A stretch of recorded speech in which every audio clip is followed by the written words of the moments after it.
Moose. Here's your flash briefing from the Daily Stormcast Internet Storm Center.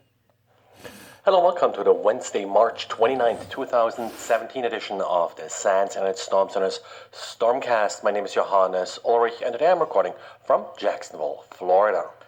First, a correction about one story yesterday. I mentioned the WebDAV exploit against IIS 6. It has to run on Windows 2003. I guess I mentioned 2013. There is, of course, no Windows 2013.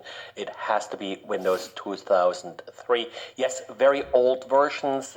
The part you should be concerned about is old, forgotten SharePoint servers. The Apache Struts 2 vulnerability is still actively being exploited, so hopefully if you didn't manage to update your servers, you deployed some form of mitigating controls, maybe a web application firewall or an IPS rule. There is a real great blog post that came out yesterday that discusses this vulnerability in detail. It, however, also offers an alternative exploit vector that may not get detected by your current rules. So take a look at it and make sure that you are protected from this variant of the exploit, because it can be as damaging as the original exploit.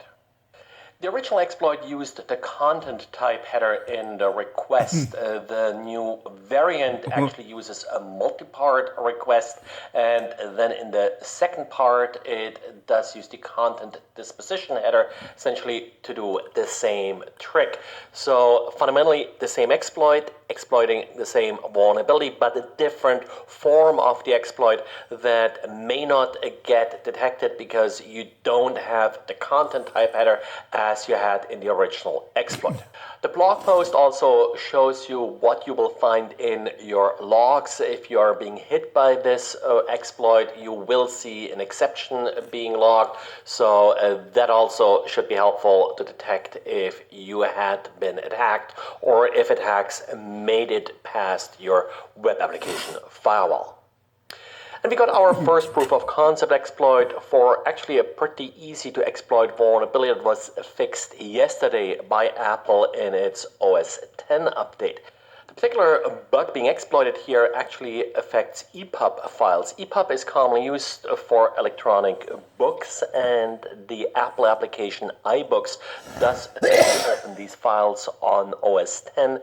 The bad part here is that you can actually execute JavaScript via these files, and due to a bug in the way how iBook parses these files, the file URL can be used to open arbitrary local files. So with this, an attacker, and that's sort of demonstrated in the proof of concept, can open a random file on a system and then exfiltrate it back to a server. This actually, superficially at least, looks a lot like these Word documents with embedded JavaScript, or just these zipped up JavaScript files that we see used a lot in the Windows world. This particular bug, again, should be fixed if you have OS X up to date. Now, Microsoft for a couple of years now runs a website called Docs.com. Now, I have to admit I wasn't really aware of that website myself, but it allows to share Word documents or Office documents with the public, and all you have to do is essentially expose your OneDrive to Docs.com. Well, looks like either user error or that Microsoft wasn't really clear about how this service works, but a lot of users did publish documents on Docs.com that were never meant to be public. The result is that by searching Docs.com, and yes, Docs.com has a search function that allows it, you would be able to find things like confidential documents, passwords, usernames, and the like. So not really a terribly new issue, but it was sort of rediscovered and publicized on Twitter with links to various documents that probably never should have been posted to the site.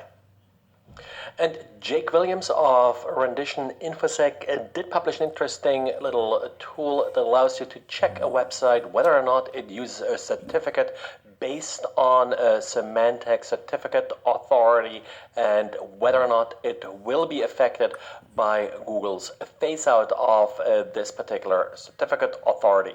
The website will tell you if it's signed, first of all, by one of the certificate authorities that are affected, and secondly, it will tell you based on the age of the certificate at what version of Chrome it will no longer be accepted.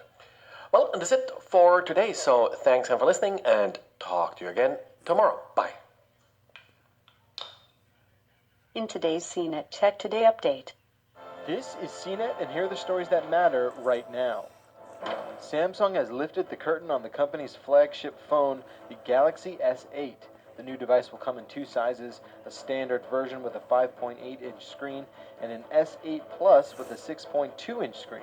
It also has no physical buttons on the front, a curved screen that wraps over both sides, and a rear fingerprint scanner. You can check out CNET.com for a full hands-on write-up and video. While delays have hit Amazon's Go grocery store, the company is prepping the arrival of Amazon Fresh Pickup, which lets customers drive up to a pickup location and have groceries delivered right into their vehicle's trunk. Currently, the service is in beta and only for Amazon employees, and the company has not said when its 2 Seattle test sites will be open to the public. And finally, Tinder is now available through a web browser. Tinder Online is all about broadening accessibility, making it easier to microdate while at work or in class. It won't be as feature-filled as its mobile version, but it will still allow for swiping right. You can stay up to date with the latest by downloading the CNET Tech Today app in the Apple or Google Play Store. In NPR News from TuneIn. Live from NPR News in Washington, I'm Windsor Johnston. The White House today is holding a listening session focused on the nation's deadly opioid epidemic. NPR's Richard Harris reports the growing problem is killing 91 people a day. Many people get hooked on prescription painkillers, which some doctors overprescribe. Others switch to heroin, which is cheaper. Both can be deadly, and so far the government has not brought this epidemic of deaths under control. President Trump, among others, is hearing testimony from people who've had first-hand experience with opioid addiction. The president has pledged additional funding to fight the epidemic. The formal process for the United Kingdom to leave the European Union is underway. NPR's Frank Langfitt reports from London. Prime Minister Theresa May said leaving the EU would free her nation to make its own laws and chart its own economic course, unshackled from Brussels. Remainers, as they're called here, see Brexit turning the United Kingdom into a poor, less relevant nation. But before any of that can happen, the UK will have to untangle its long, complex relationship